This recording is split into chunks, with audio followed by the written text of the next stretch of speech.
Podcast, episode number 11. My name's Sherry Abassi, and once again, I'm joined by my co-host, Harris. Harris, how you doing, bro? I'm doing good, bro. Excited about this weekend. You? Yeah, damn right, man. I'm hyped after seeing all these face-off videos and the sort of back and forth between Canelo and Joe Saunders.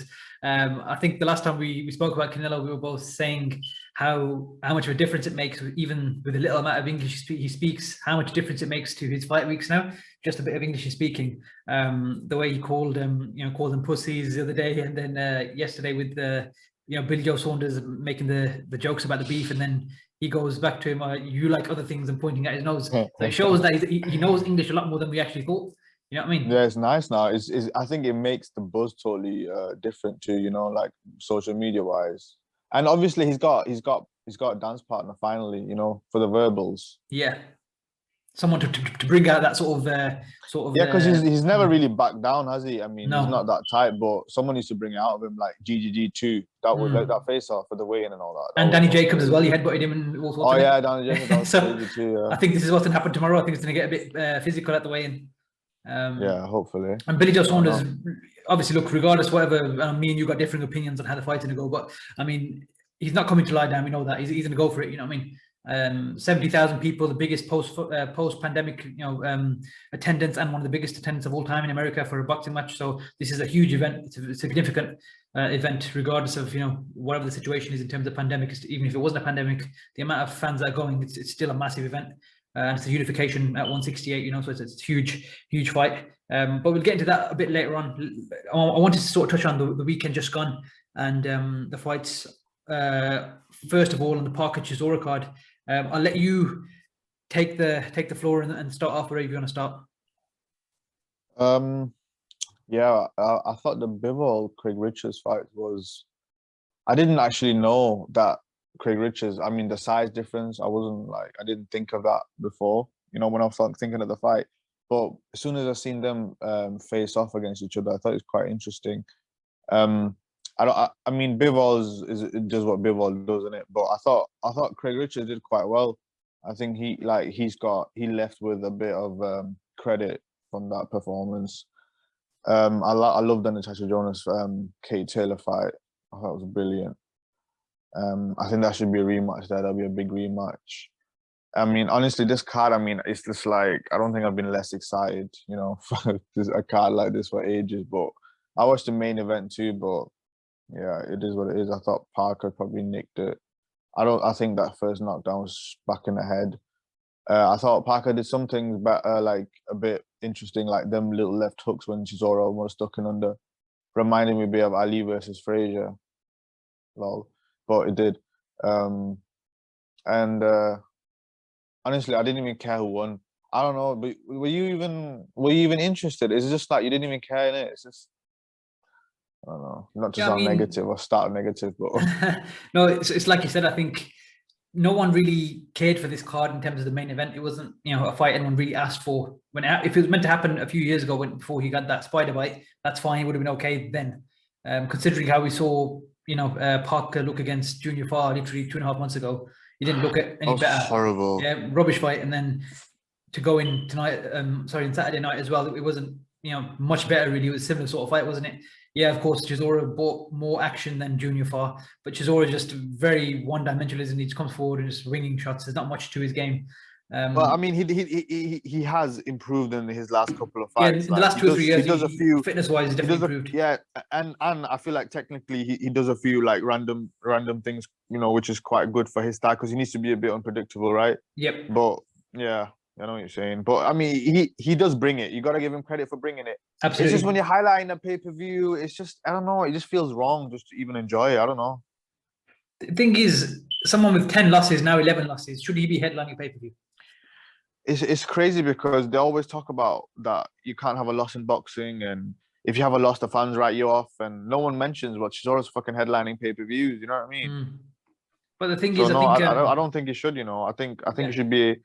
I think undercard obviously is decent. I think if it's a more competitive fight, like Andy Ruiz and you know what? No, he shouldn't. I can't even think of a fight with him. It should be pay-per-view. So no. It's one of them ones where if he's a co-main or third from the top, if this fight was on there, second or third, it's not an issue.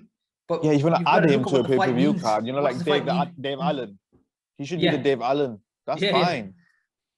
He should be a novelty act at this point, isn't it? Because let's be honest, the only reason he's getting these slots is because he's a bit of a mad bastard and he causes commotion here and there. That's the only reason he's getting.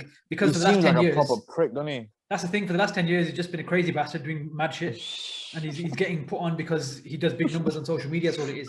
What's the craziest thing he's done? Throwing a table at someone, slap Vitaly Klitschko, spit in people's faces, kissing someone at weigh-in, in Vlad's face. David Hay smashing a bottle and all that shit. Oh my god, he's done some crazy shit in the last 10 years. I give him credit for being a mad bastard. Look, listen, I love Chisora, and I hope he stays in boxing for a long time. But he comes across now, and he's acting like a bit of, he's acting a bit entitled, and I find that a bit irritating. I think a lot of boxing fans are finding that a bit irritating. You know what I mean? It's like, mate, calm down, man. We're not like, you're on pay-per-view, okay, fine. Don't act entitled after, man. That was a decent close fight, but you should just say, yeah, whatever, let's do it again. I don't think you should act like you got robbed. Like, why would people rob you anyway? No one cares. Because the reality is that this was a nothing fight. It was just an excuse to get a pay-per-view on, because they couldn't have gone with Jonas and what's the name, Taylor at this point. Yeah. Even though that was a brilliant fight, and I think that was amazing. In the last 3 weeks, we've had two crazy women's fights. I appreciate that Ebony Bridges and Courtney wasn't as high level boxing wise, but it was a brawl, and you got to give them credit for that. That was a good fight. Yeah. And this another top level, boxing match between two very, very accomplished fighters. The women, no one complaining about the women being on a card because they always add value, to the viewers. And even just if it wasn't Natasha Jonas versus Katie Taylor herself, whoever she's fighting, she's good. Yeah, sometimes I find Katie Taylor's fights a bit boring if it's too one-sided, but lately she's been fighting competitive fights, competitive fights, and she pulls through in it. I love Katie Taylor. And it's bringing the best out of her. I mean, the way she puts her flurries together, man, I love it. I thought she made a lot of mistakes this fight. I think it reminded me a bit of the first Pursuit fight where she gets involved. She got caught quite a few times, didn't it? She got wobbled a few times in this. She got quite a few times, and I feel like it was unnecessary. It's a southpaw thing.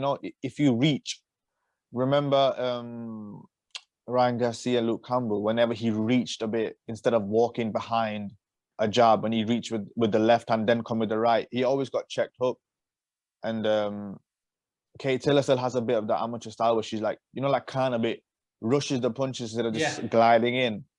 And Natasha Jonas, trained by Joe G, she's got really good, like, snappy counter catch and shoot shots, and she's got power too, So I think if they have a rematch, I'd love to see a rematch in front of a crowd. I think Kate Taylor probably, because look at the last two rounds, when she was a bit more polished, make it a bit more boring. Made it easy herself.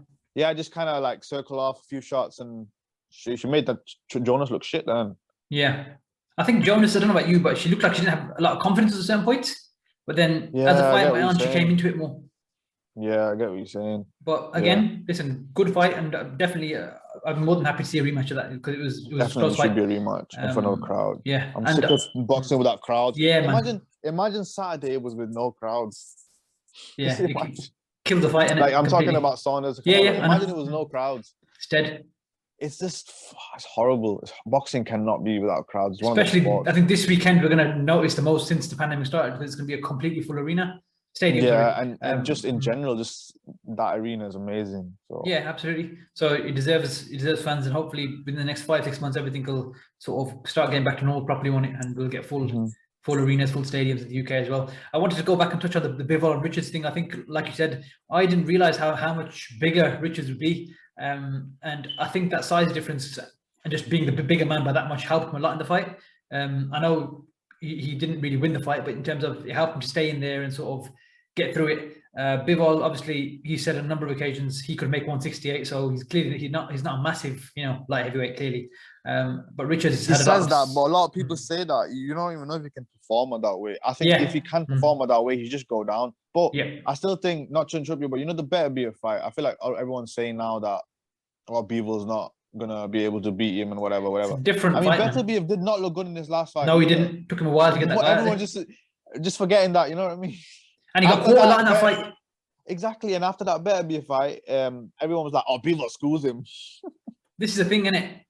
We have revisionist history. As soon as someone has a fight, straight away, he can't be this person, he can't be that person. It's always about your performance in the most recent That fight people. has to be next. I like Bivol get another fight. It has to be next. And now go back to what you were saying. So.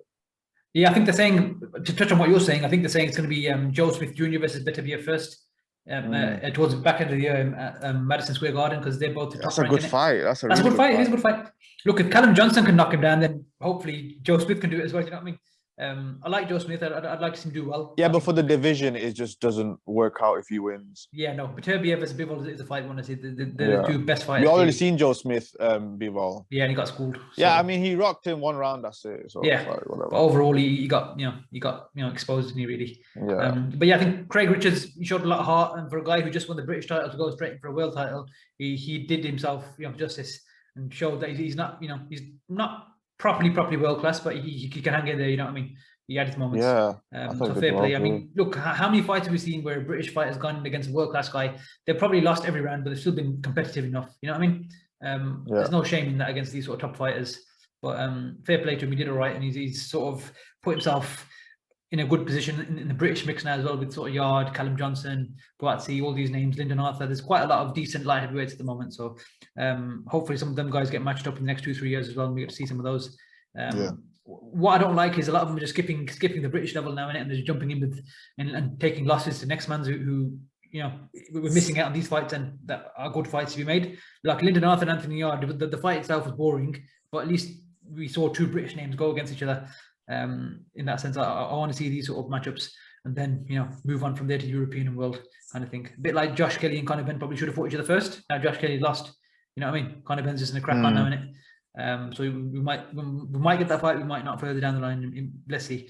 But yeah, I think one person we need to definitely touch on is Chris Eubank Jr. What did you think of his performance? I mean, I was like, I wasn't really watching it. It was on. I think I was just walking up and down the stairs, to be honest. So it's like one of them. I thought it was all right. It was just typical Eubank performance. I think he just wanted to get the rounds, and you couldn't really get much of this kind of opponent. So I don't really read much into it. I thought he got the rounds in. Yeah. And he just typical Eubank, isn't it? What do you expect? But I think I'm not like in a negative way. I just think that he needs a competitive fight to just to show him his skill set, really. Yeah, he'd been at the ring for 16 months, so I appreciate. Yeah, it's good he got the rounds. He needed the rounds and stuff, but at the same time, he got caught a lot, man. Like for a guy like Marcus Morris, his face was bruised up. For him to get caught, seen that, but I thought it's just his style, just like elbows and whatever. No, but you know what it is? He was getting caught with jabs while trying to look slick, like he was sticking his face out there, trying to act like Roy Jones Jr. He basically did a Poundland version of Roy Jones. But he's always done that, though, innit? No, but like he did it over the top this time. With every little movement, he's trying to look like that and stand off and just do stupid shit. Which again, it kind of shows what he thought of Marcus Morrison, kind of thing, because we know what level he's at. But if my man's catching you with jabs when you're trying to look slick, then you defeats the purpose in it. You know what I mean? You can't let him land on you and then expect Demetrius Andrade not to land on you, Golovkin not to land on you, and these boys. I would love to watch that fight. Him and Andrade would be a good fight. Eubank. That is such a good fight. That is a proper 50-50 fight. If Liam Williams had gave him some something to think about, I think Eubank could as well. Yeah, definitely. And it's a boxer that Eubank can get past, because Eubank can't get past most boxers, but Andrade is flawed enough ring generalship, ring IQ wise, that I feel like Eubank can definitely corner him quite easily. You know who Andrade reminds me of? You know when we saw that Liam Williams fight, yeah? He had the first 2-3 rounds where he could have probably got him out of there, right? Literally, the first thing that came to my head was James DeGale. 2-3 rounds, you start off fast, and if the next 6-7 rounds, you're labouring and letting someone back into it and making it close or making it more competitive. You know what it is? I think the one thing they have in common, so, when you get lazy, like, okay, let's say Erdan Lara, Rigondo, I'm just giving an example of really well-drilled fighters, right? Cubans. Yeah. When they get lazy or tired, they're still moving. You still can't pin him. Yeah. I think with these fighters, James DeGale and Andrade, they have something in common. They lack basic understanding of like footwork. Like, I think James DeGale had it once, but it's only when he's like moving fast. When they move slow, they just end up getting trapped with the hands up. Like Khan sometimes, but they just kind of resort to just have the hands up because they don't understand how to get away from the guy trying to get you in the corner. Like Saunders wouldn't get trapped the way Andrade or DeGale gets, because he's got beautiful drill well footwork. Do you know what I mean? I think those comparisons, it's in the shape. So I'm saying, obviously Saunders, he has crap performances. But I'm saying in general, I feel like Andre and James DeGale, they just get lured into corner so easily. So I get what you're saying, and then they keep the hands up and they get lazy, and and then they just they're let the other quite person similar, into it you know. when they've quite clearly got similar. the advantages. They've got all the advantages, and just let someone else back into the fight and make it a tough night's work. You know what I mean? So for me, I wasn't impressed with Eubank at all. I thought he looked just similar to what he's always looked. But I think it's way too late for him to sort of implement. Regardless of who the coach is, I think it's very, very difficult for him to change who he is now. He's used to just fighting the way he fights. I've always said Eubank is an exciting guy to watch. He's never been a good boxer. He's just a good fighter. So if someone stands in front of him and trades with him, he's going to have success, even though he's not a big puncher. He's just faster and more explosive, isn't he? So I think... he just can't cut the distance, innit? He just cannot cut the distance. He's got shit fundamentals. That's the reality, you know? Yeah, he started boxing late, so... exactly, and even with the way he throws his right hand, which is something that's been brought up on multiple podcasts, he has a bent arm rather than fully extending it. I know he said he's had issues with his elbow, so that might be the reason why he can't fully extend his arm, but it's one of those just basic little things that he can't do properly, which is why I don't think he's ever going to be a world champion, you know what I mean? You got Jamal Charlo, Golovkin, Andre is probably the only one who maybe... I think he can definitely beat Andre. But it depends. If he fight Andre, I would maybe pick him to beat Andre. I think but for him to beat Andre, he'd need a career best performance, literally. He'd have to put it all together on the night. I just think Andre, just style wise, I think it could be. Just you could probably outwork him. Perfect style. Probably outwork him. Yeah, just outwork him. That's all it is. Yeah, but even then, not a lot else I don't know to if you picked up on the night with Williams. Did you see how big Andre was at 160? Yeah. Man was huge. So Chris Eubank's not a big 160, and he was an even smaller 168. So I think he'd be massive against him, like the way George Rose looked against him. I think that would be kind of how it looks in the ring. But if Andre has to be in a lot better shape because because Chris Eubank is going to bring it all night and more than Liam Williams kind of thing. Way more, But the issue is again, it will be like uppercut city, and the way I love Andre's uppercut, man. The way he threw it against Liam Williams, that was beautiful, man. The way he was making it look like he was going to the body and just cracking. So that would be a fight I'd love to see in the summer. I don't think the Triple G fight is realistic, to be honest. But even Triple G slipping, so who knows, man? Who knows? We've seen worse upsets than Eubank beating a Triple G, but him and Jamal, I wouldn't want to see that because Jamal would beat the fuck out of him. That's too easy.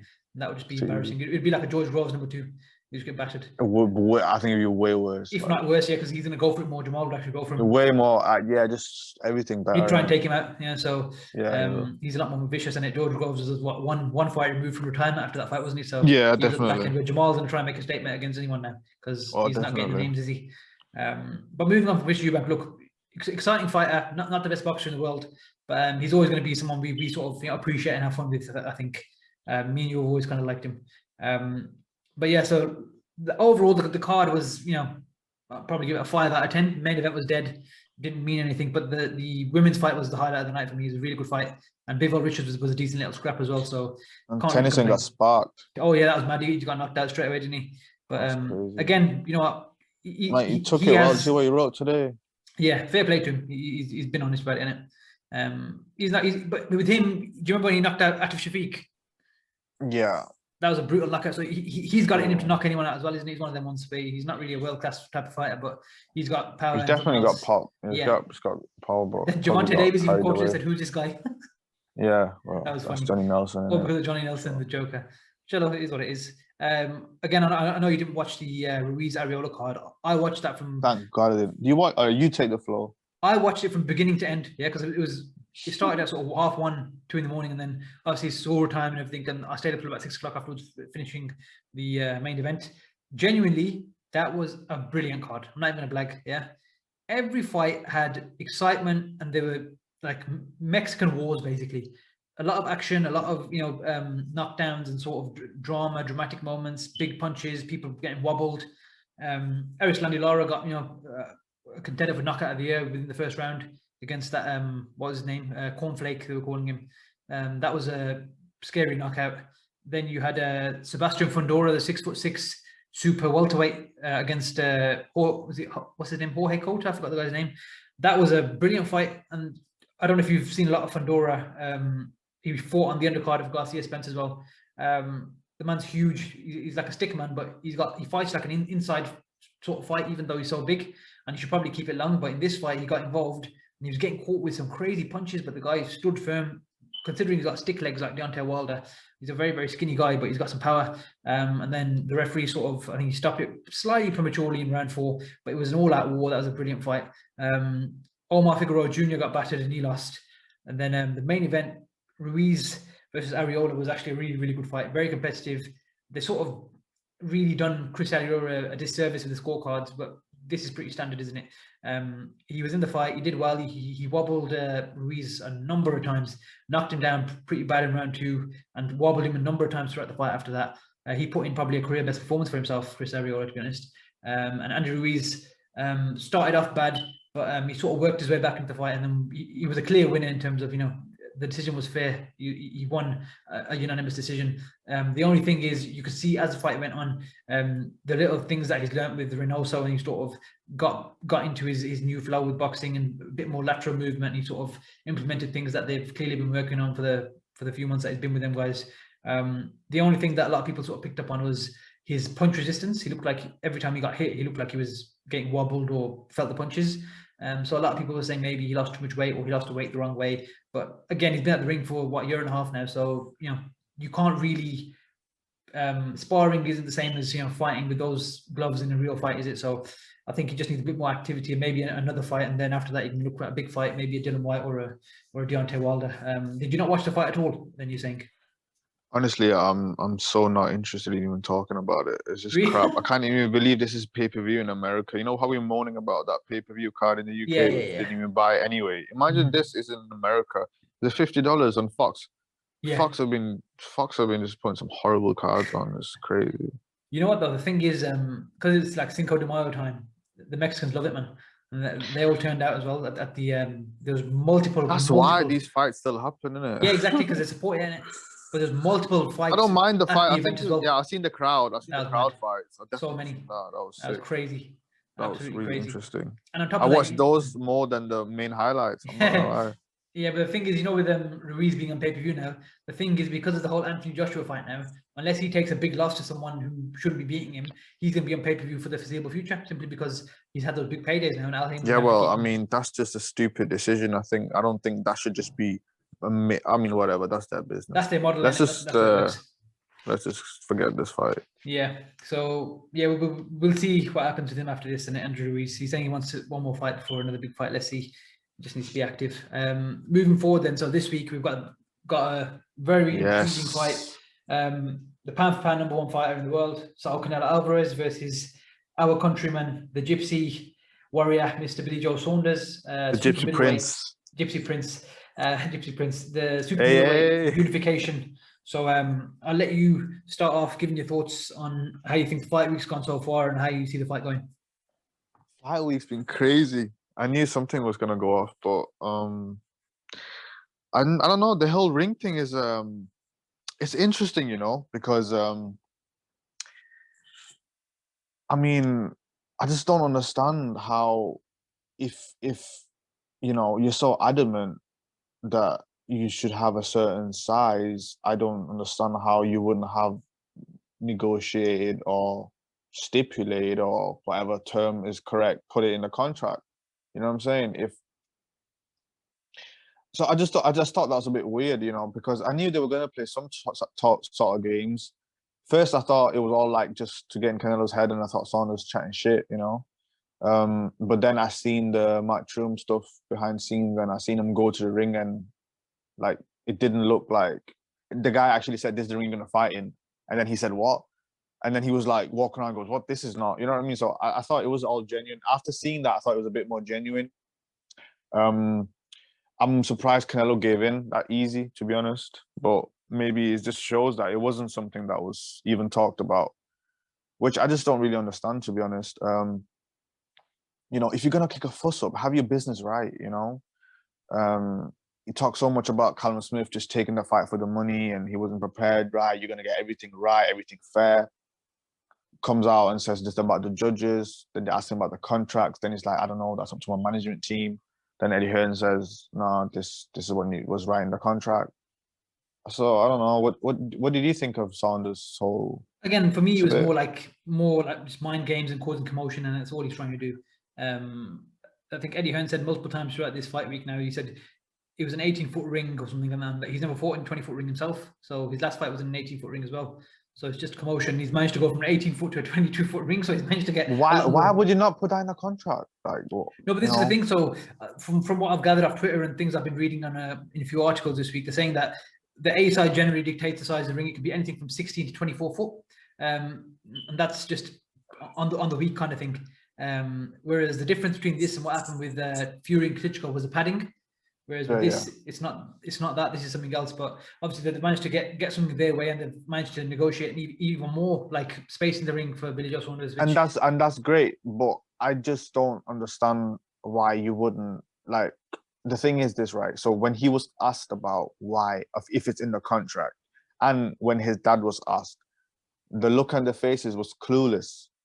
So that's the thing. I mean, I'm not saying that if they said we wanted to put in the contract, but they said that no, we decide. If they said that, I would be like, all right, cool. So you try to get it in there, you know. So it's just a bit weird. I mean, I'm just, I saw the thing. Why this is making me say all this is because I watched the interview with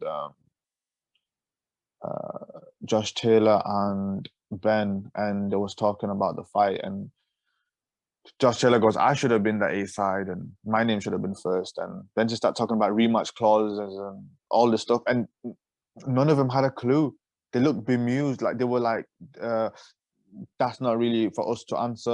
I'm just like, you know, if you have a management company, I don't have a pro fighter. I am not a manager. If I did, if I do, I'm pretty sure if a management company is going to look after my business, my fighter's business, then, you know, these are things that you discuss. These are things you already are aware. You don't kick a fuss up something you don't have any level of control over. It's a strange thing to do. Do you get me? So it's like, and then when they said that, I thought, and then at the same time, Billy Joe said that, you know, with the whole MTK thing, when it comes to Joshua fight, how without the main man, that nothing could have happened.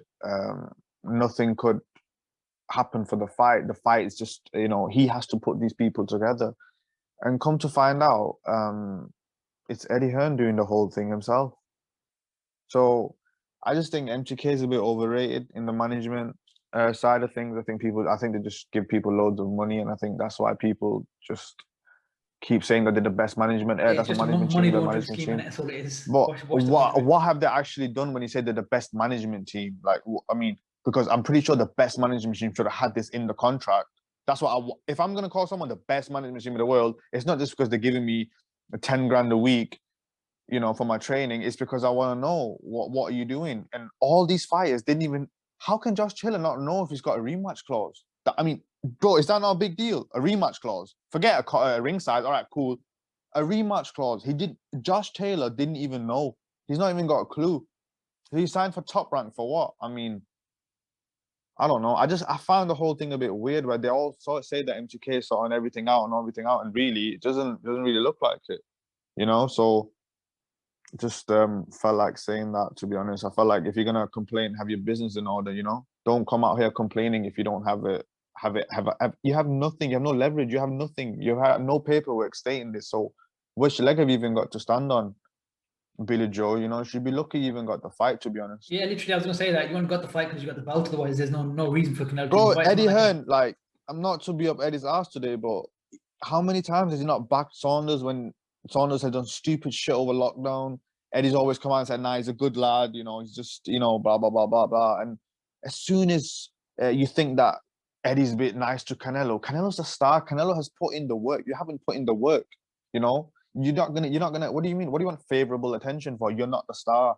Do you know what I mean? You don't give respect to boxing, so don't expect boxing to give respect to you. Canelo doesn't get respect because he's just some fucking good-looking Mexican who can punch with his left hooks. No, because he's put in the work, because he's respected as a champion. That's why. You know what I mean? Fucking hell. What do you think? It's because he's a superstar. Why is he a superstar, Billy Joe? Why are you not? You know what I mean? Call a spade, like, fucking hell. Just the victim mentality is just boring, man. I feel like you started that already, you know? Yeah, I agree. Obviously, Canelo, look, 15 years, the man's been, you know, grafting away. And he's fought 3 times. As of Saturday, he'll fought 3 times in 140 days. That's crazy. You know, in less than 6 months, the man's fought 3 times. Callum Smith and Saunders in that is like in the space of about 6 months. Yeah, exactly. 5 months. So even. yeah, I mean, so it's mad. whatever. Let's talk about the fight. Yeah, I mean, You go first. I'll go first. I've always been pretty much stuck to what I've been saying for the last 2-3 years since people have sort of spoke about Saunders versus Canelo, whether it's 160, 168. I like Billy Joe Saunders as a fighter. I think he's good. He's slippery, and he's got a lot going for him. I don't think he's a super middleweight. I don't think he's looked good at super middleweight. Even though I appreciate he's someone who's sort of gonna bring it when he's fighting the top fighters, which is what's happening on Saturday. But he's not looked good, for a while now. And this whole David Lemieux performance was what 3.5 years ago. I'm not really seeing the hype. I get he'll have his moments early on, and I think he'll be slippery for a certain amount of time. But Canelo, at the moment, the level he's at is just mad. And I think he's going to start catching him. He's going to find him. He's going to break him down. And I do think he'll stop him late, but by about round 10, I reckon he'll stop him. That's been my line of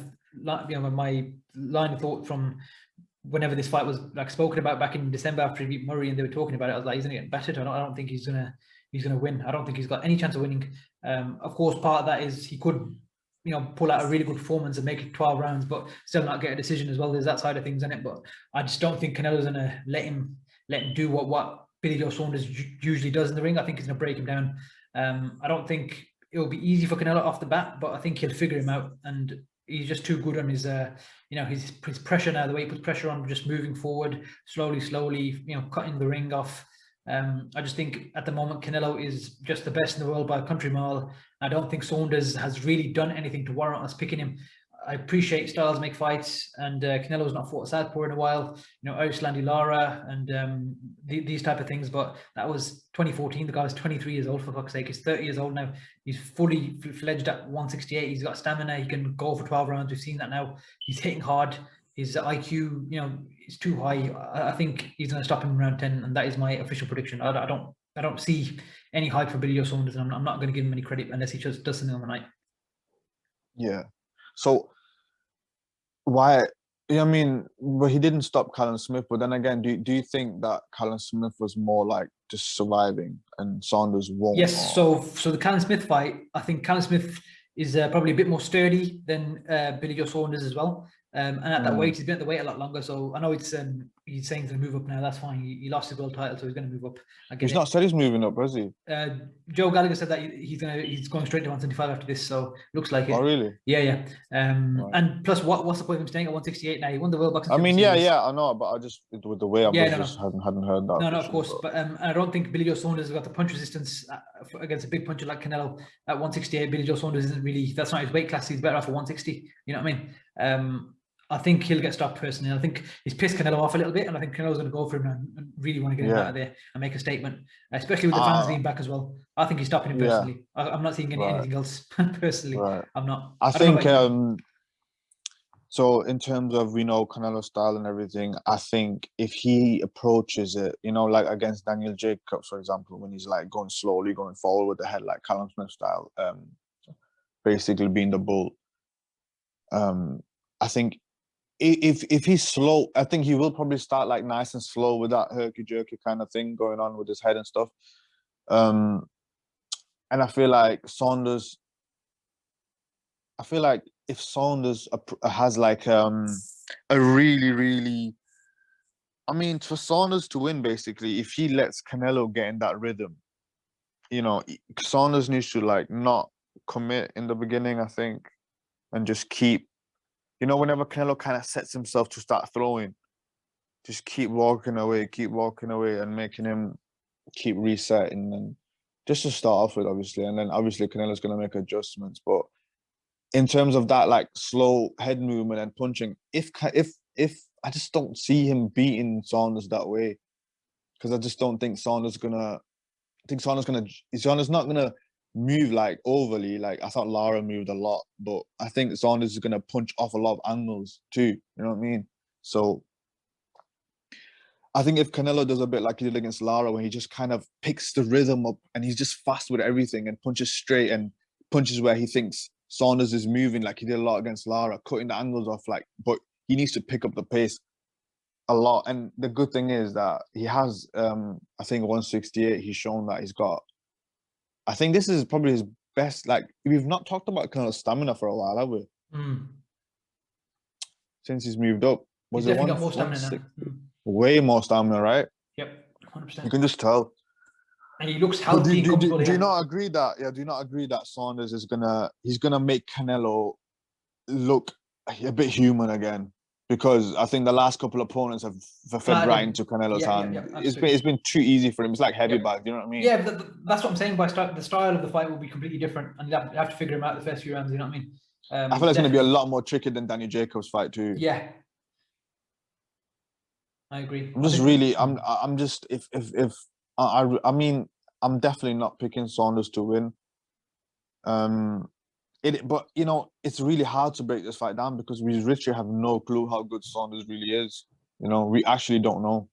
So, well, the only thing we've really got to go off in terms of top level performance was the one he had against Lemieux, and that was but Lemieux was just so slow. Exactly. So that's the difference. And, I mean, and the Lee performance was decent. Yeah. Eubank was a half. It's just the Lemieux fight that we can talk about. But I do think Saunders has got good defense. I think at 168, he's the best fighter besides Canelo. I don't think Benavidez. I mean, I don't even get me into Benavidez. Caleb Plant's decent, but I think he's too weak. I think you're right. Like, I don't know. Is Saunders strong enough to keep? It's like I'm thinking in it. It's if he's let's say Saunders is in the shape wise, he's strong enough to keep Canelo off him at times. You know, like move and do what he has to do for 12 rounds. It's going to be a hell of a fight. If Saunders can keep up the pace, if he's like, let's say he's a best shape, let's say he's actually going to show us levels, right? Like he can compete. Then I really think it's going to win a close fight because I really think he has the style to make. And I don't know, whatever we think about the new after Triple G1 Canelo, he still hasn't got fast feet, right? Yeah. He's got better movements of closing the distance and his feet has picked up a bit of pace. But Saunders' style is, if he can keep it up and be strong and take some shots, like not get knocked out by a shot, just like, let's say he's just sturdy and strong, I feel like it can be a hell of a fight and it can be razor thin. But that's if Saunders is at his absolute peak and Canelo is finding a bit hard because he's not dealt with the style for a long time. Exactly. There was parts in the Jacobs fight where Jacobs was countering him and moving off and making him miss and making him like fall with that. How many times have we not seen Canelo fall with that left hook against Golovkin where he looks a bit like a dick? Do you know what I mean? Yeah. Like people are just remembering this flawless Canelo and he has been flawless. He's picks his shot less, but I don't know if he's gonna pick his shot less against Saunders. I think he has to have a lot of volume, you know, to kind of against Lara, he just kind of had a lot of volume and it's honestly is one of the most intriguing matchups. I used to say, my brother always takes the piss out of me with this. I used to say I definitely believe Saunders beats Canelo when the Lemieux fight happened because of the Lara fight. It's not just because of Lemieux. It's just I feel like Saunders is a better Lara. He's got better combinations. He's got better defense. He's better on the inside. Not a lot, but Lara is awful on the inside.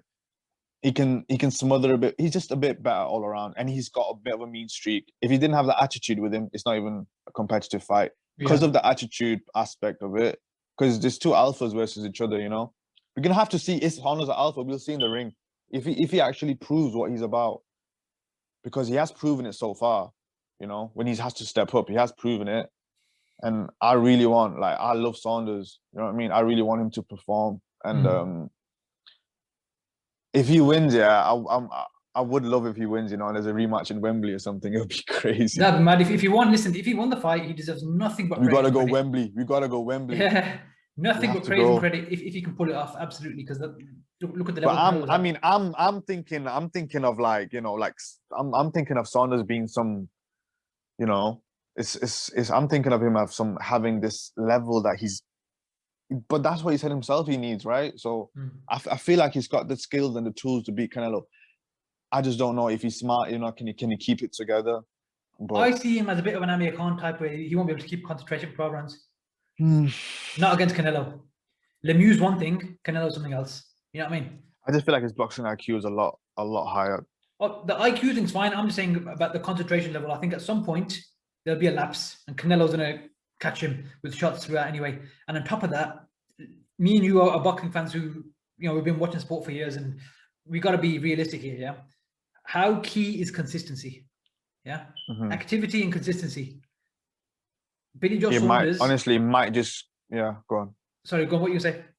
I said exactly championship rounds, man. You know what I mean? Championship rounds, I think. What you're saying about activity and exactly. That's literally where I'm going with this. It's not just to do with the last 140 days. He doesn't have 3 fights. It's to do with the last 3-4 years. You know what I mean? Since he won that world title, he's fought every year or something. Like, you know what I mean? It's been one or two fights every other year. He's been so inactive, and he's not been against top level opposition. Whereas Canelo has been every year, minimum fighting 2 times a year against top, world level fighters. You know what I mean? And that's gotta stand for something on the night. Of course, like you said, this could be Billy Joe Saunders' coming out party where he shows everyone, wow, this guy's special talent, which I don't doubt he's got a lot of talent. I just don't think he's at the level that people are imagining in their head that he's going to pull up something special. I think Canelo will, like I said, figure him out. He's going to break him down late. I don't think it's going to be early because of the tools and the style that he has. I think that will carry him through the first 4 or 5 rounds. He can't move too much. He just cannot. He can't move. Like, you got to watch the Floyd Mayweather fight, And whatever you say, the way Floyd Mayweather uses lead foot and his like lean forward kind of making, he had enough distance behind him so he could go back and move sideways. I know, but the Canelo's gone so much better too. Like, I'm really interested to see how Canelo does. I just hope it's Canelo who does well and not Saunders who flops. Do you get me? Yeah. Because I want Canelo. I don't want to be like, oh, Saunders, for fuck's sake, he's getting tired now, getting banged by body shots. Which honestly, that can happen too. You know what I mean? I've just never seen Saunders fight anyone like Canelo style. So, we've seen Canelo fight that style, and he's always looked not great. You know what I mean? Like, forget the Trout fight. I thought he looked decent in the Trout fight. I think this and that Lara fight, that movement, and I think fluid, like Saunders is way more fluid, and he can make Canelo miss because he's not. I don't think Lara is as good of his upper body movement and just like head movement as Saunders, right? He's more like his foot movement solid, but like calm. Then there's nothing really above. You're not really riding with the punches. You're not really doing much else. Yeah, you're just kind of stiff with your hands up moving. That's how Canelo start landing those uppercuts in the direction he was moving. And he cut him pretty badly, I think, didn't it? Yeah, he did. And I think Saunders is way better at changing directions, of posturing with his hands. And yeah, I think can Saunders just put it? I mean, he has to perform on a, and obviously he's talking about the ring, but I think he has said before, you can't move around all night against Canelo. You have to be clever with your movement. That's what Ben Davison's been saying, and obviously they talk. So, and I agree. That's exactly what I thought too. You can't just let him you got to be really, really. You can't let Canelo get in that rhythm. That's it. If it becomes like one of them fights, and it's I think Saunders is just the one who's gonna make Canelo figure shit out, and he's gonna ask him a lot of questions. And I think people not really just admit that this is the best fight Canelo's and most competitive fight. If it's the main Saunders, let's just say that is there, right? Cool. If that's there, then it's one of the most competitive fight Canelo's been in for years. Yep. In years. I'm telling you right now, if Saunders wins, like if Saunders does I'm thinking Saunders can do way better than expected if he's in that shape he says. I have been sold, as you can hear. I have been a bit fucking mesmerized. You know what I'm saying? I'm just excited for the guy too, because he's talked shit about this fucking moment, and his, he just has to have that big stage, and I'm just so excited. Just 2 fighters I really like, you know what I mean? But for boxing, I think it'll be great if it's like a draw and it's really close, or Canelo wins by a round, there's a rematch. That'll be the best thing. I mean, Caleb Plant, I'm not interested in Caleb Plant. Are you? Again, it's just to get the belt in it. I'm not bothered about the fight itself. But do you know what I think? Him and Saunders, Caleb Plant's build up to Canelo, that's boring, man. Americans are a bit corny, innit? Saunders, man, that's like, come on, vibes, you know what I mean? Get back to the UK, big rematch, get Canelo to London. Oh, it's going to be wicked. That would be mad if he came here. Again, imagine saying all this and it's like, man's just dreaming about nothing. Thing is, you know what? It's like you said, it all depends on what Billy Joe Saunders does. We know what Canelo is capable of doing, you know what I mean? It's all a matter of what if with Billy Joe Saunders, isn't it? But for He will me, keep trying though. I can't see Billy Joe being like Callum Smith and just getting walked back with his hands up and just trying to. Oh, what was he even trying to do? I don't even know what he was trying to do. Can you see Billy Joe Saunders just giving up? Can you see Billy Joe Saunders just giving up? That's what I'm saying. I don't think he'll get gassed. I think he's getting knocked out. Fucked to the body. If he gets fucked to the body, then yeah. But I mean, listen, I know Canelo's a good puncher, but I would be way more. If I was Saunders, I would be way more fearing of a knockout from Golovkin than Canelo. I mean, I still don't rate Canelo like as a massive puncher. He barely put a dent in Jacobs. You know, he backed him up at times, but you know, he's not. I don't think he's a big, massive puncher, but he lands it enough that he's hurting people and he's capable of stopping people. You know what I mean? Yeah. So for me, like I said, Billy Joe Saunders, I don't rate his punch resistance. I'm not saying he's chinny. But how come? Well, how come I've seen him rocked a number of times. I don't think. I've seen him rocked once or twice, like. Yeah, when he's been rocked against that Sufi guy in Stevenage. Yeah, but again, listen, that can happen to anyone. That can happen to anyone. You can get caught funny. Yeah, but when else did he get rocked though? I've seen him just generally. Even at middleweight, I'm sure there was a fight where he got rocked there against what's that guy's name, man? The Wolverine-looking guy. Akavov.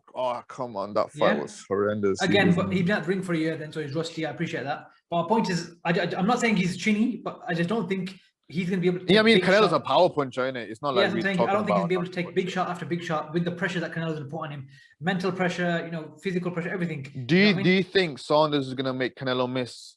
Yeah, absolutely. I do think they'll make him miss because again, styles make fights in it, and he's going to be very slippery, especially to start off with. I think the first 4 or 5 rounds are crucial. If he gets them all in the bag, then we've got a very, very interesting fight because Canelo's a very interesting fight. Because if Billy Joe Saunders can run away with the first 4 or 5 rounds, easily run away with them, then we're in trouble because Canelo's going to really have to put it on him. If Saunders has a really good strong jab, but he doesn't he just doesn't commit too much, but just one jab and steps back and instead of walking in with it, so Canelo slips and counters.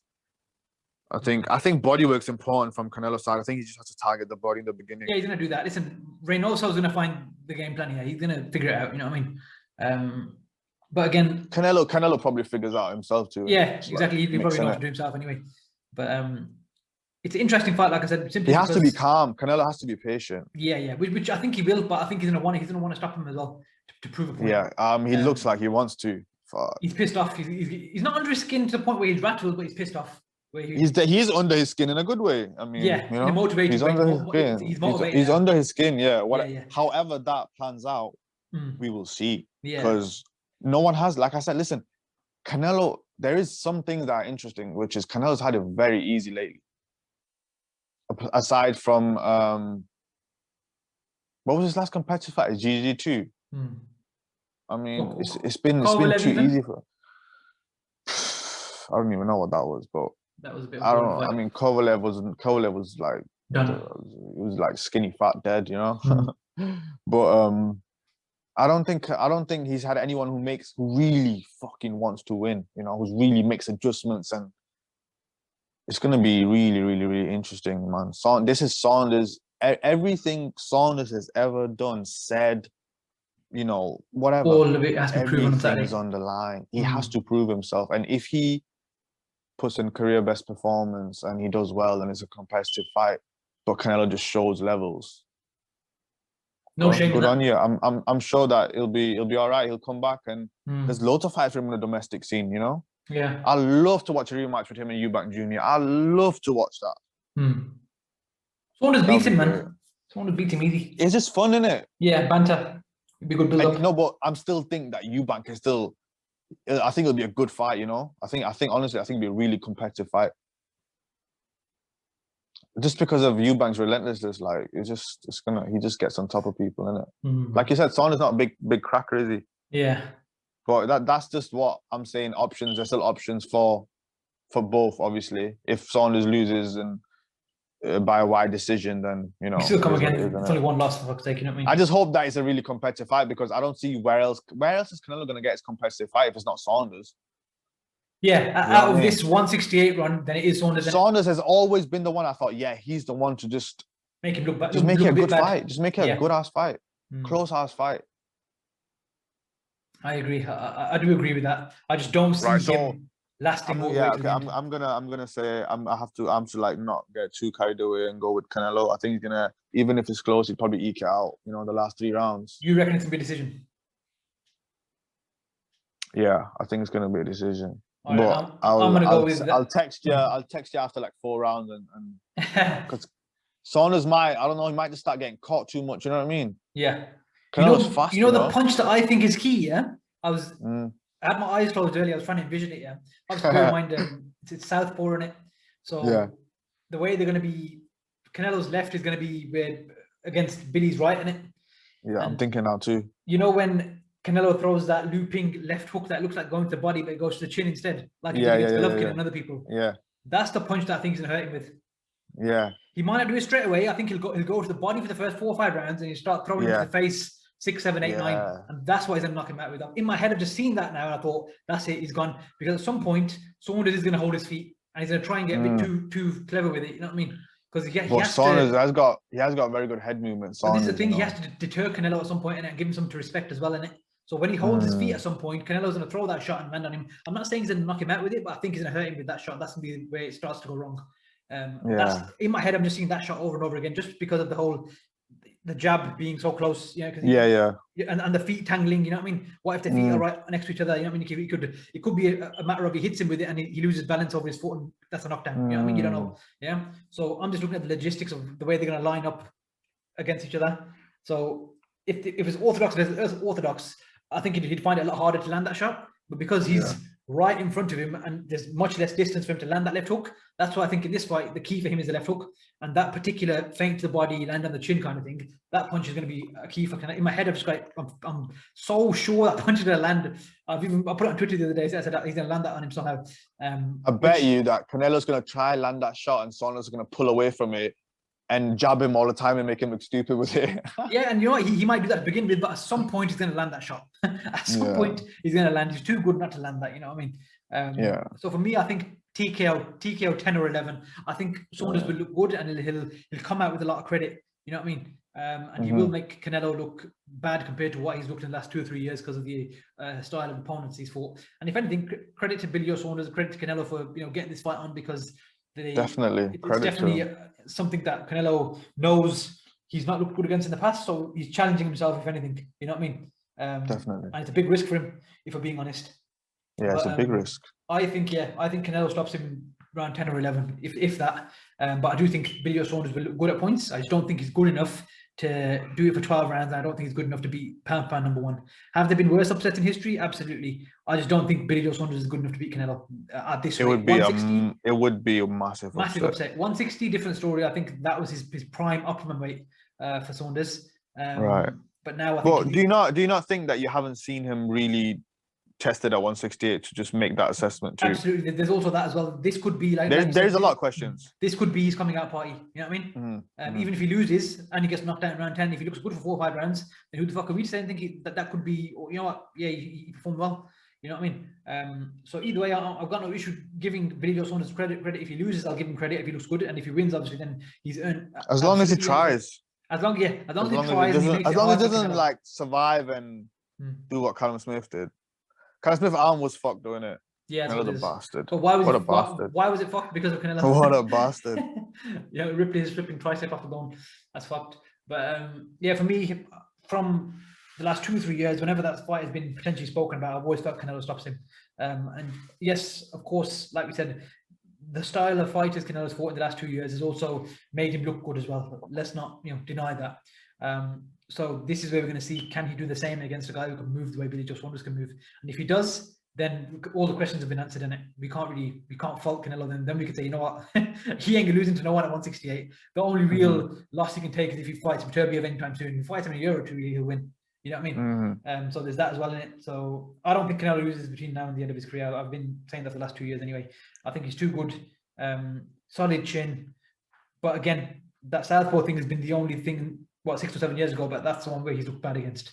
So let's see how much he really has developed when he has to come up against a guy who is undefeated, coming to win, not just coming to lay down. He was a world champion, and he's got a chip on his shoulder. You know what I mean? And And these gypsy boys, man, these gypsy boys are on it, bro. That's the other thing that we got to give credit. The Credit that from a young age, Billy Joe Saunders has been boxing. He's a, the whole fighting man thing. That is a big part of it. That's part of the history. It is. It's a massive part of it. It's part of the culture that he's grown up being told he's a fighting man. Are you telling me this kid doesn't come to lie down? No chance. No chance. It's not happening. So, but that's even more reason for me to think, he's going to get knocked out. You know what I mean? He's going to go out on his shield because he's going to take a beating. He's not going to. I know what you mean. You know what I think he would rather. I think he would rather too. Yeah, because it's about pride in it. If you get knocked out, I can say, you know what, I got knocked out by the better man, but I took a beating. You know, like how Chris Eubank Senior, he did an interview a few years ago about was it who was he talking about? I don't know who Kell Brook when he lost to Errol Spence, and he goes, you've got to take a beating. He goes, look at me. Whenever I fought, I took my beatings. Warriors code in it. Yeah. So for me, I think Billy Joe Saunders is going to be similar to that, where he'll take his beating. He ain't going to quit. He's not going to let survive till the 12th round. I don't think so anyway, unless Canelo beats the fuck out of him for 3 or 4 rounds towards the end. You know what I mean? I think he'll get stopped. And I think it's a crazy fight. It's one of them ones where I think he'll go out on his shield rather than make it to the last bell kind of thing. I hope Canelo gets hit a bit. If he makes Saunders miss every single punch, I just don't know what's going on in boxing. This guy can't get hit anymore. He can't get hit anymore. Defensively, look how much he's improved as well. Let's be honest. We'll see now. We'll see on Saturday. But what makes you think that Billy Joe Saunders is the guy to show Canelo's got a bad defense or to make him look bad?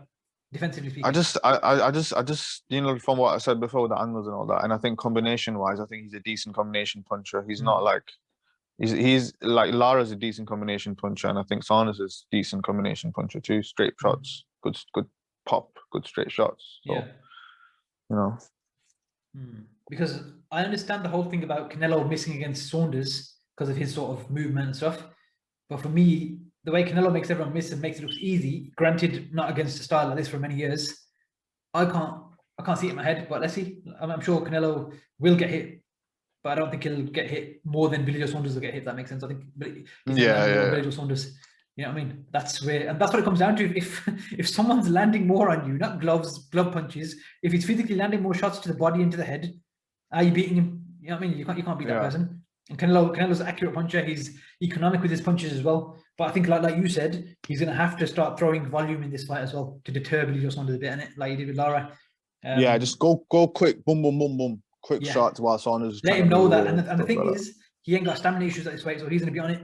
So there's that as well, innit? Which is why it's such an intriguing matchup. So I'm gassed. Saunders got him at the worst time possible. Yeah, he's got him literally at his prime, at his best weight as well. But credit to Canelo for one thing. Like we said earlier when we started discussing the fight about the whole 18-foot ring, he's not only giving him a 20-foot, he's giving him a 22-foot ring. So he's also giving him more room to move around. And he said, you're in trouble, I'm still going to knock you out. Yeah. So might regret that, Well, yeah, if he's given the extra 2 feet in the ring and Billy Joe Saunders makes him look bad, then he may regret. And Saunders wins, he's going to tell him, mate, we have an Olympic-sized ring for the rematch. He's going to be the A-side in the return bout. That's horrible, that. But yeah, like I said, I'm very intrigued. But in my head, I'm just seeing that punch, bro, that left hook to the body, feint to the head. I'm seeing that over and over again. That the last week, I don't know why. Whenever I think of the fight, I just see him landing that shot. I'm not saying he's going to knock him out with it, but I think he might be able to knock him down or hurt him with that shot. And I think that shot will then sort of start the beginning of the end for him, because of the way they're lining up in a southpaw versus orthodox stance. I know what you're saying. He could land that shot to the body like Ryan Garcia did too, innit? He could do that as well, yeah. That might be the setup for the body shot. Yeah, exactly. I didn't think of that. What do you think of, I know this is off topic now, you mentioned him, what do you think of Ryan Garcia putting out his fight for his mental health reasons? I don't know. I mean, if he's not well, he shouldn't fight. Simple. You think that that's a fair thing for him to do? And obviously, if he's not right, then he shouldn't be getting. Yeah, obviously, I don't think you should fight if you're not if you're got any stress or whatever. It's a bad idea. We've seen a lot. Look at Oliver McCall. Did you see that second fight? That's insane. So, I mean, I just think it's just a bit overly discussed. It's just whatever. If he's not well, no problem. Yeah. Honestly, I do not understand. I think so. If he hadn't called out Tank and then he wouldn't be an issue. Pacquiao and all this, Pacquiao and all that shit, it is a bit deeper than just this fight. And then he's fighting Fortuna and then he pulls out. I think the story of events is not helping. I think that's what's making people a bit weird about it. And I think that's why it's become an even topic. Looking aside from that, just looking at that, I just don't get why there's even I don't get where the discussion is, to be honest. I just don't get it. People are just getting a bit over the top on him, innit? It's just like people love to have someone to talk about, innit? It's like, bro, the guy's not well, don't fight. You don't care what it is.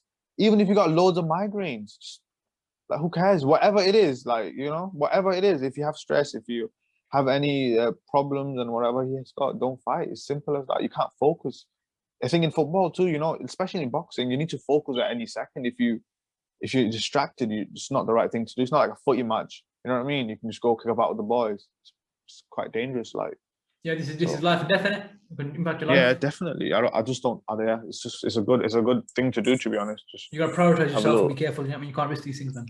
No, not in boxing. Especially against someone like Javier Fortuna, who's, you know, unfortunately for him, he had bad luck in the last year. That 3 or 4 fights fell through. The man's going to be on it. He's going to want to make a statement. You know what I mean? So I think it's a good thing he pulled out. But yeah, so you're going Canelo decision. I'm going Canelo TKO 10. I'm going Canelo close decision, with Saunders really being like, whoa. And if he does win, I won't be so shocked. If Canelo did win, sorry. No, sorry, if Saunders did win, I would like, you will be, I mean, will you even be able to sleep? Probably not, no. Exactly. Honestly, I wouldn't be really shocked. But again, I'm expecting this guy to be on some level. I don't want to sound like I'm contradicting myself here, yeah? It's like what I said. I don't think Saunders is good enough to beat Canelo the way he is now. But if he did win, yes, I would be massively shocked. But at the same time, like, you know what, stylistically, I get it. You know what I mean? Yeah. Because we know that he's a mover in the way he fights. It's like, I don't know if you watched the Sonny Edwards fight. Yeah, I know Billy Joe Saunders didn't fight exactly like that, but you get my point in terms of a mover against a guy who's a pressure fighter. Where maybe it could be something like that. But I just feel like, you know, the difference between him and Lara is, I feel like Canelo, Saunders got better head movement, he's got better counters, and because Lara has to stop and throw, and you know what I mean. Plant his feet. He can move and throw. I just feel like he's a better all-around fighter, and I would not be really like overly shocked if he pulls out. But again, I'm going Canelo decision. That's the most obvious and realistic bet.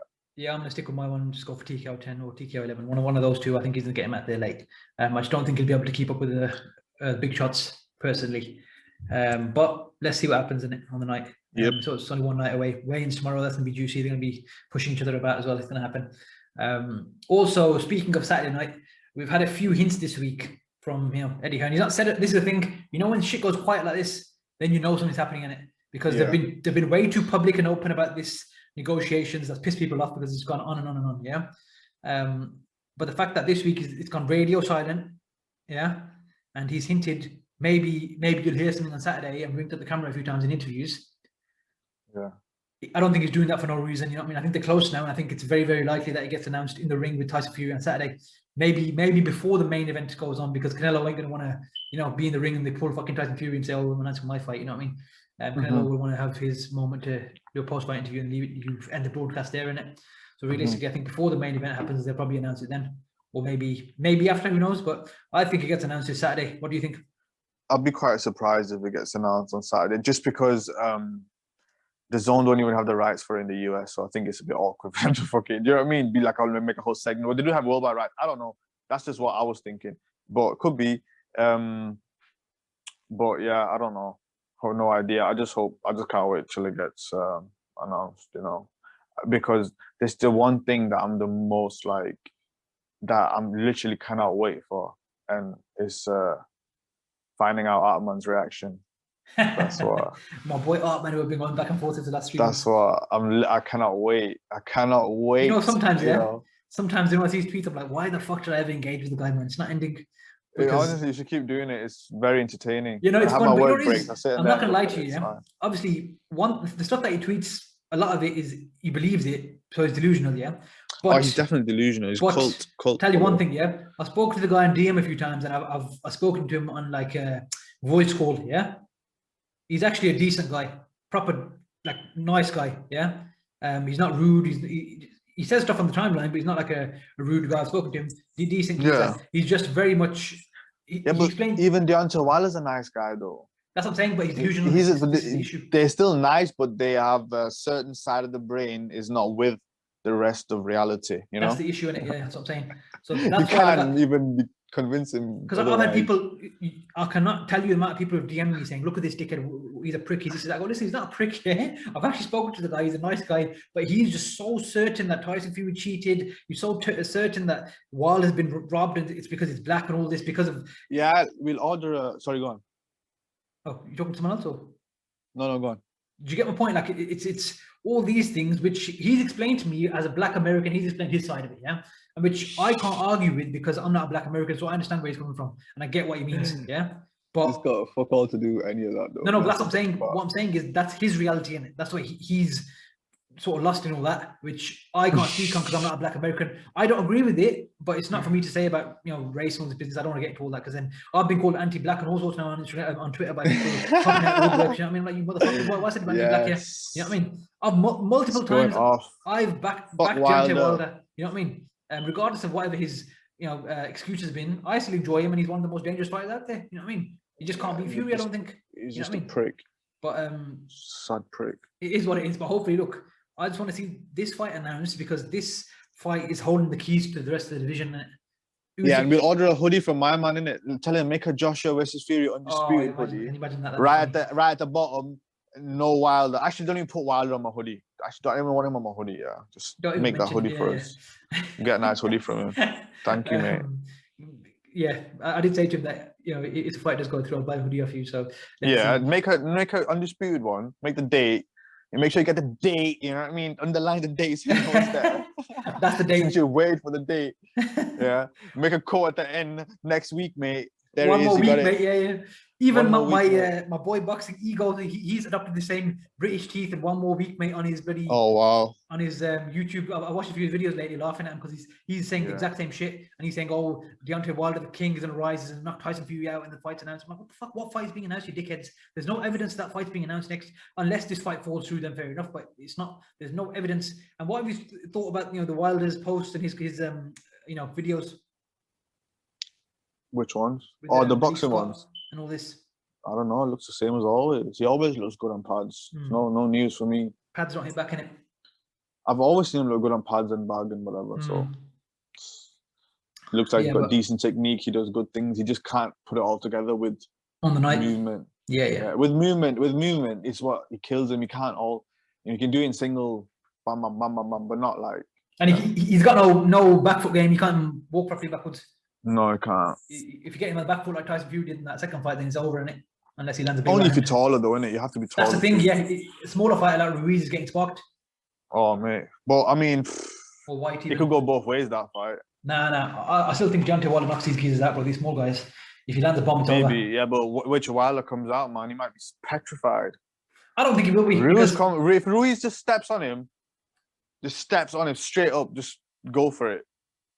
Double jab, head down, and just cracks him. But this is the thing, innit? You've got to get past that initial sort of the length of his arms, innit, and get on the inside or mid range. Yeah, but that's that. Yeah, but if you have fast feet, I think it can be done. Like, Luis Ortiz is come on, man. You know what I mean? Well, yeah, I don't know, but yeah. Look, forget Wilder. Look, Joshua Fury. This is the fight we've all been waiting for. We need this fight to be announced. It's the biggest fight, British boxing history. We're going to be crowning the first biggest side deal in the history of boxing. That as well, also, and also it's the biggest. The first undisputed champion of the 4-belt era and the first undisputed heavyweight champion. MTK put it all together. Yeah, since Lennox Lewis. Nah, man, Eddie Hearn deserves credit for this, bro. Yeah. Listen, I'm not like... Joe Saunders says without the main man DK, nothing could happen. So. Well, we don't know what's what, but we'll roll with Eddie on this, and I don't want to get involved with the cartel in it. I'd rather not even keep the name in my mouth. I don't want to get fucking taken out, bro. I'm living a simple life. But yeah, I mean, look, the fight is the fight. We want to see it. I remember me and you spoke about it a few months back. We're saying I can't imagine them in the ring together. I need to see what happens when they get in the ring, to sort of see how it all plays out. And I think for both men, this is the most difficult fight of their career. I do not think this is an easy fight for Tyson Fury. I've never felt that way. Even if he is the favourite, I think Joshua's got a very, very good chance of stopping him. He's his most difficult fight, and vice versa. I think it's very close to a 50-50. I'd only slightly favour Tyson Fury at this point. I think Joshua's improving. And I think he's going to be on it on the night. You know what I mean? I don't know if you agree or not, but I think Joshua's got a lot more of a chance than we're giving him. Yeah. I agree. And the whole thing is people think just because Deontay Wilder hit hard and Fury beat him up that he can do that to anyone.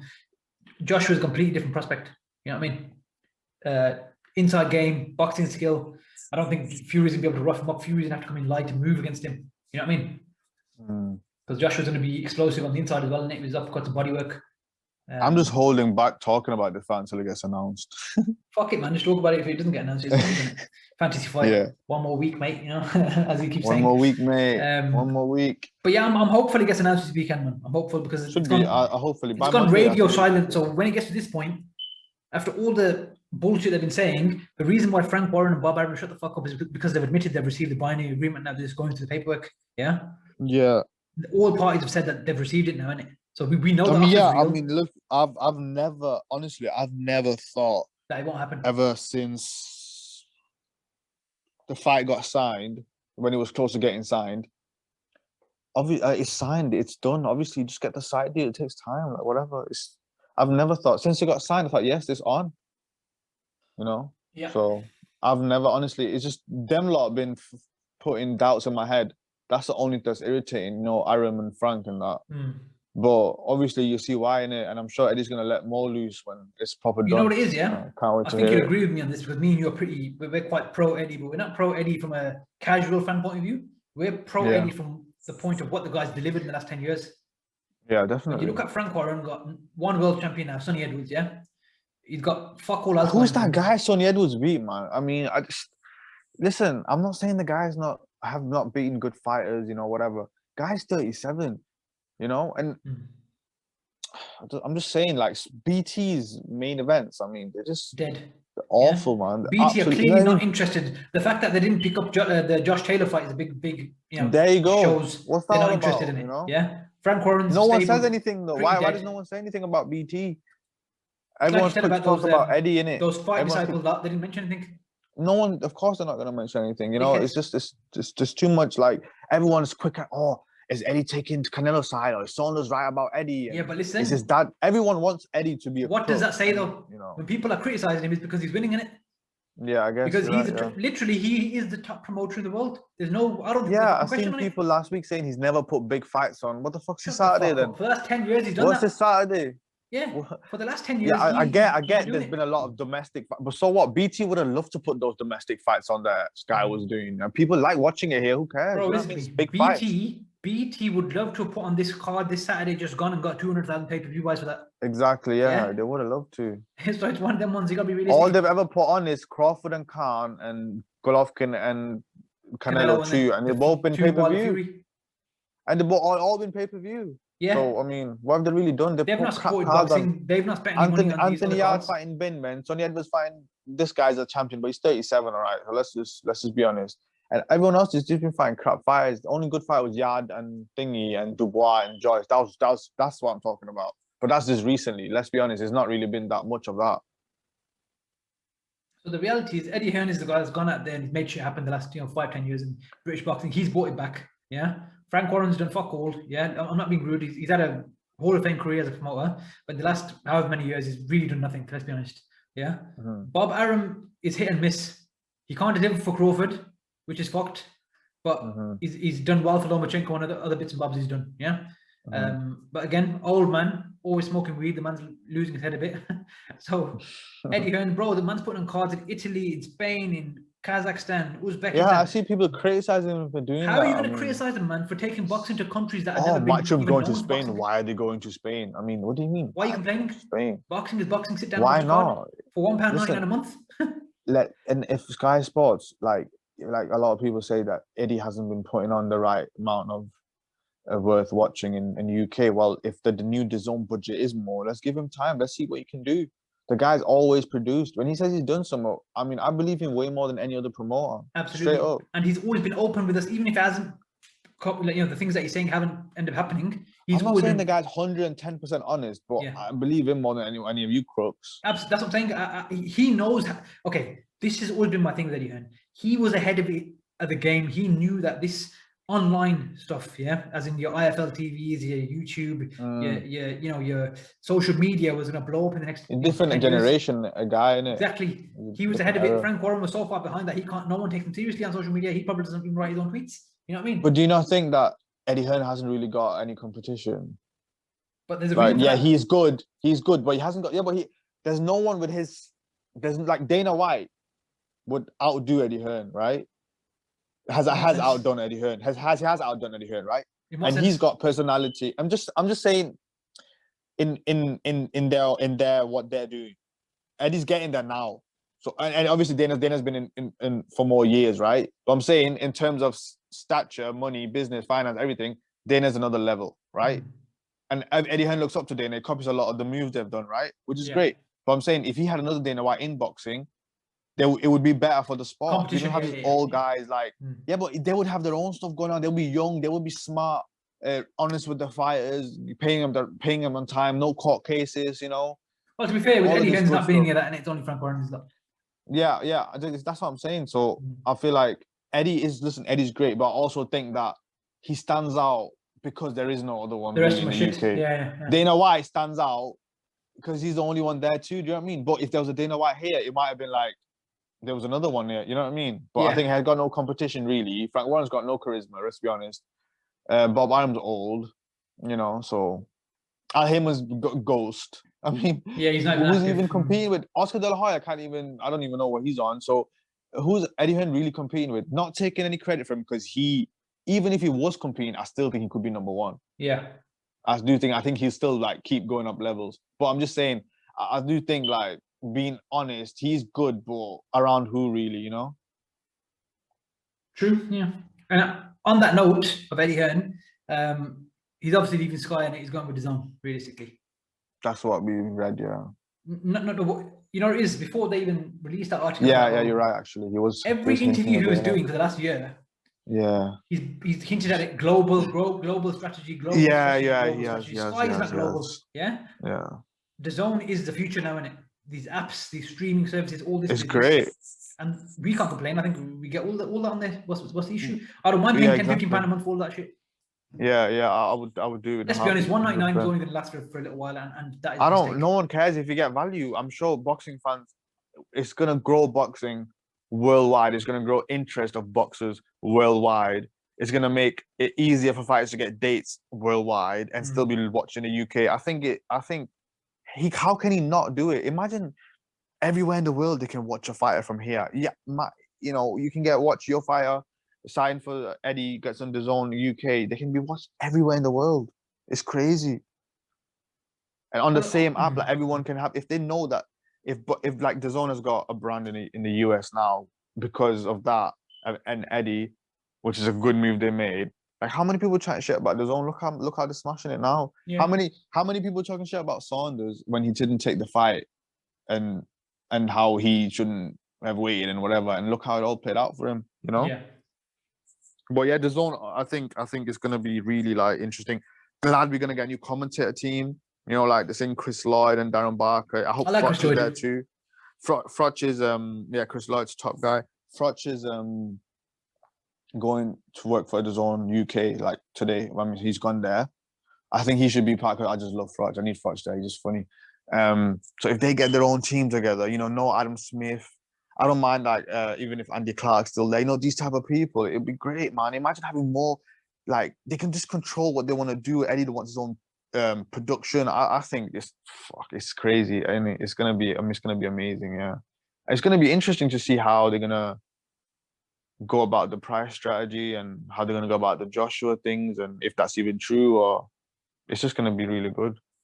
Yeah, they're saying that they'll leave Dylan White and Joshua on Sky. Because people always talk shit about boxing, innit? Oh, boxing's dying, UFC. Well, this is going that direction now. It's going in a modern, a new production and sleek look and all that. So it can only be a good thing, I think.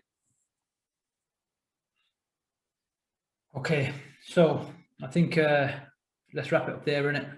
We've pretty much touched on everything. So I think what we'll do is, hopefully Sunday, we'll try and get on for a post-fight review, if you're free. Definitely. Yeah, definitely. But yeah, so just to recap then, you're going for Canelo close decision, but you wouldn't be surprised if Saunders won. And with me, I don't see Saunders winning. I think it's a stoppage for Canelo. But yeah, thank you. We'll leave it there.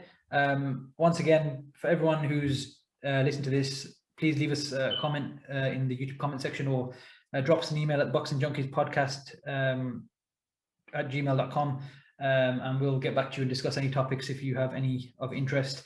If not, then we'll be putting out a post-fight review on Sunday. Thank you.